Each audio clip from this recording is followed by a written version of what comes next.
Assalamualaikum warahmatullahi wabarakatuh. Perkenalkan, nama saya Afgan Chandra Putra Nuraya dengan NPM 2317051068. Di sini saya akan membuat video pengganti responsi pertemuan ketiga rekayasa perangkat lunak.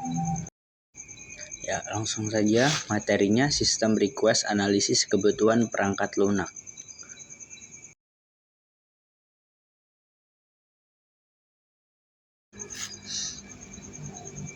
Oke, langsung saja. So, what is system request? System request dalam rekayasa perangkat lunak adalah tahap awal untuk mengidentifikasi dan mendokumentasikan kebutuhan dasar sistem. Biasanya yang membuat sistem request adalah orang yang berkepentingan dalam proyek tersebut, biasanya seorang manajer proyek. Dan tujuan dari sistem request sendiri adalah memberi pemahaman awal tentang sebuah proyek yang digunakan untuk perencanaan sebuah proyek. Element of system request. Yang pertama itu project name, nama project yang sedang dilakukan, project sponsor, baik individu maupun sebuah organisasi yang bertanggung jawab terhadap proyek, baik financial maupun hal pendukung pengambil keputusan. Yang ketiga, business need, berisi penjelasan mengapa sistem baru diperlukan atau mengapa harus dilakukan sebuah perubahan pada sistem yang sudah ada. Selanjutnya, element of system request. Business requirement biasanya berisikan kebutuhan fungsional atau non-fungsional dari sebuah sistem.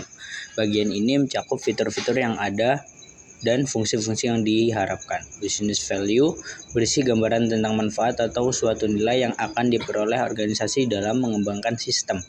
Biasanya terdiri dari tangible dan intangible value. Lanjut, element of system request. Special issue, hal-hal lain yang perlu diperhatikan baik dalam hal kendala anggaran, tenggat waktu, dan persyaratan hukum. What is need analysis? Merupakan proses mengidentifikasi, mendefinisikan, dan mendokumentasikan persyaratan sistem perangkat lunak. Analisis kebutuhan perangkat lunak juga merupakan suatu proses untuk mendapatkan informasi, mode, spesifikasi tentang perangkat lunak yang diinginkan klien atau pengguna. Kedua belah pihak, yaitu klien dan pembuat perangkat lunak, terlibat aktif dalam tahap ini. Informasi dari klien yang akan menjadi acuan untuk melakukan desain perangkat lunak. Oke, lanjut. Tahap-tahap analisis dan kebutuhan perangkat lunak.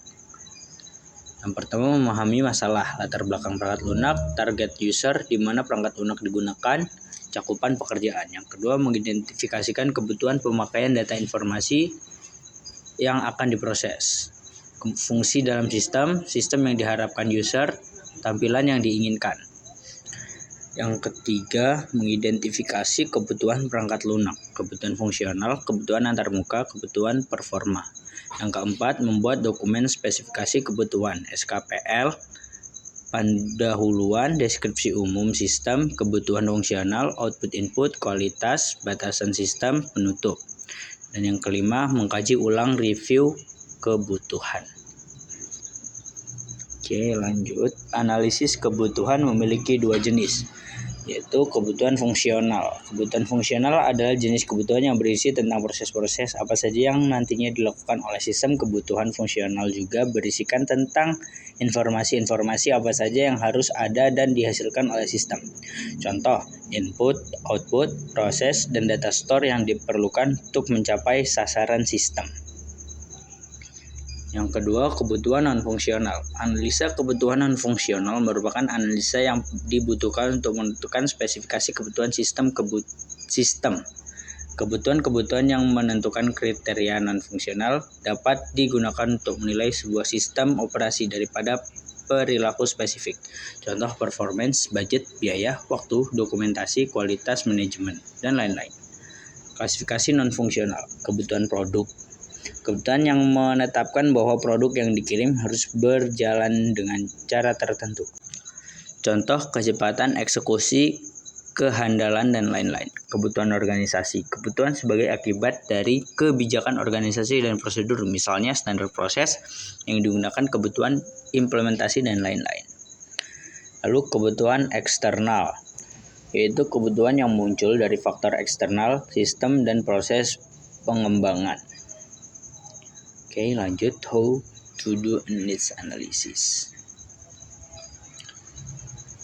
Yang pertama, wawancara, melakukan survei, meninjau dokumentasi yang ada, membuat kasus pengguna, dan membuat prototype.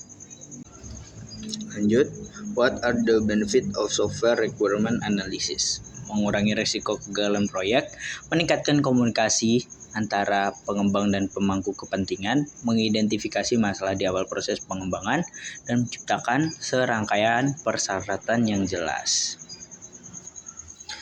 Sekian, terima kasih. Baik, sekian video pengganti dari saya. Saya akhiri. Wassalamualaikum warahmatullahi wabarakatuh.